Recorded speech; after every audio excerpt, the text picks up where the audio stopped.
Students, आज की class में आपका स्वागत है। संविधान, शासन व्यवस्था और सामाजिक सरोकार। बच्चों, पिछले पार्ट में आपने भारतीय संविधान के निर्माण की प्रक्रिया और संविधान निर्माण सभा में हुए वाद विवाद और संविधान के आदर्शों और मूल्यों को समझने की कोशिश की थी। इस पार्ट में हम संविधान के अंतर्गत राजनीतिक संस्थाओं की संरचना, संविधान में होने वाले सामाजिक बदलाव के अवसर तथा संविधान में विकसित होते हुए स्वरूप के बारे में पढ़ेंगे। इस पाठ में हम संविधान के अंतर्गत राजनीतिक संस्थाओं की संरचना, संविधान से होने वाले सामाजिक बदलाव के बारे में पढ़ेंगे।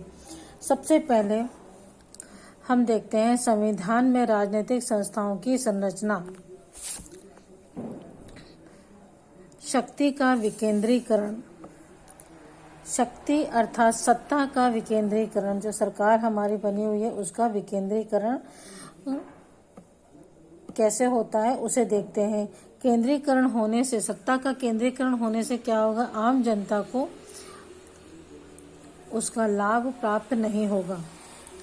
लोगों की पहुंच से दूर होगी ऐसी सत्ता। जिसकी सरकार केंद्र में होगी वह सत्ता जो है लोगों की पहुंच से दूर हो जाएगी और उनकी जरूरतों और आकांक्षाओं की पूर्ति भी नहीं कर पाएगी। ऐसी स्थिति में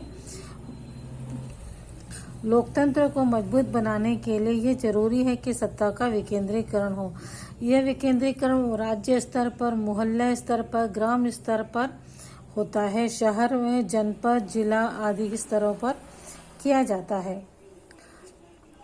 राज्य स्तर पर लोगों को चुने हुए ढांचे और उनके पास निर्णय करने के अधिकार होते हैं।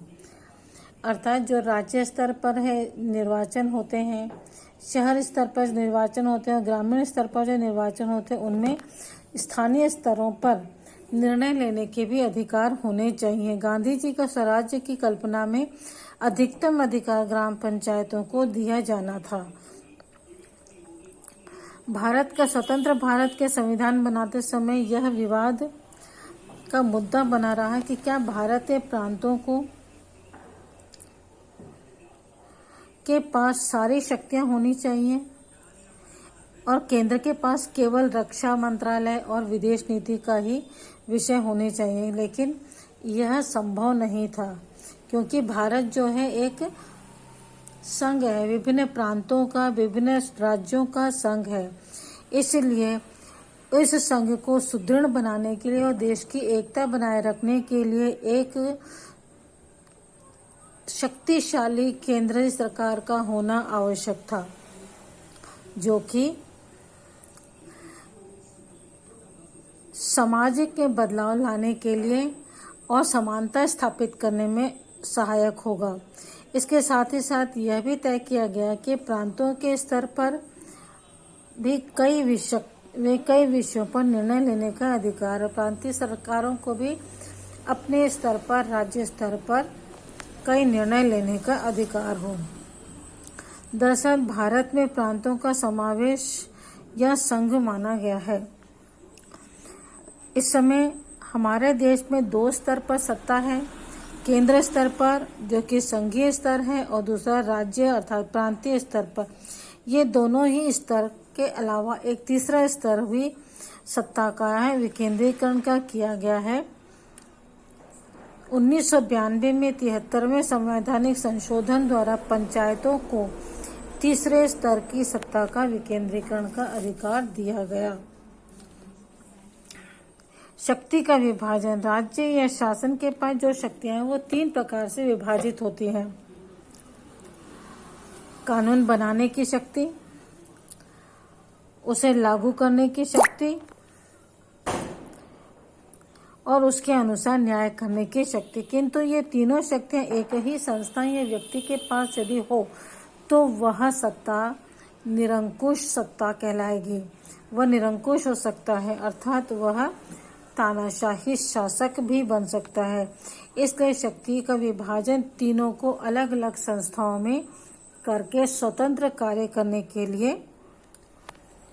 आवश्यक है कि सत्ता का विकेंद्रीकरण किया जाए।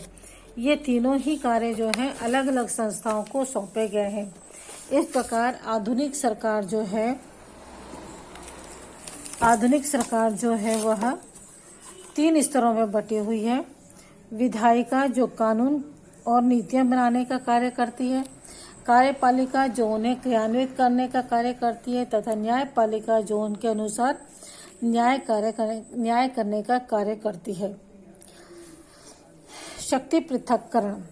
शक्ति के विभाजन के सिद्धांत के अनुसार कार्यपालिका, विधायिका तथा न्यायपालिका से प्रत्येक अपने कार्यक्षेत्र में स्वतंत्र है तथा उसे किसी अन्य के पर नियंत्रण या शक्ति स्थापित करने का अधिकार नहीं है और यह संभव भी नहीं है न हो कि तीनों शक्तियां एक दूसरे पर आधारित हो।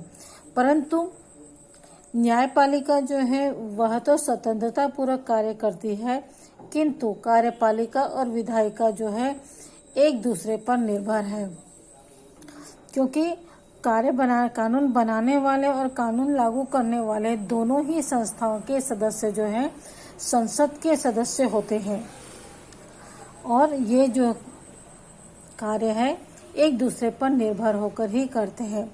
इसलिए भारत में सीमित शक्ति पृथक्करण के सिद्धांत को अपनाया गया है। यहाँ संसदीय लोकतंत्र है। यहाँ पर न्यायपालिका तो स्वतंत्र पूर्ण रूप से विधायिका और कार्यपालिका से स्वतंत्र है, किंतु विधायिका और कार्यपालिका एक दूसरे पर निर्भर है। इस प्रणाली में कार्यपालिका अर्थात मंत्रिपरिषद और विधायिका अर्थात संसद का ही अंग होते हैं, क्योंकि इन दोनों के जो सदस्य हैं वे संसद के ही सदस्य होते हैं। इस कारण इनमें आपस में सामंजस्य करके एक दूसरे पर निर्भरता को देखते हुए शक्तियों का विभाजन होना या शक्तियों का कार्य किया जाता है। दूसरी ओर कार्यपालिका जिसका अध्यक्ष राष्ट्रपति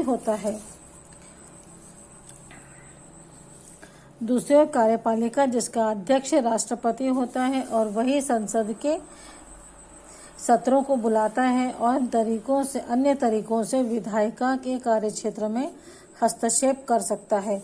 यानी कार्यपालिका और विधायिका दोनों एक दूसरे में गुथे हुए रहते हैं। कार्यपालिका अर्थात विधायिका जिन्होंने कानून बनाया और कार्यपालिका जिन्होंने कानून को लागू किया, वे दोनों एक दूसरे पर निर्भर होकर ही कार्य कर सकते हैं। इन दोनों का अलग कर पाना संभव नहीं है।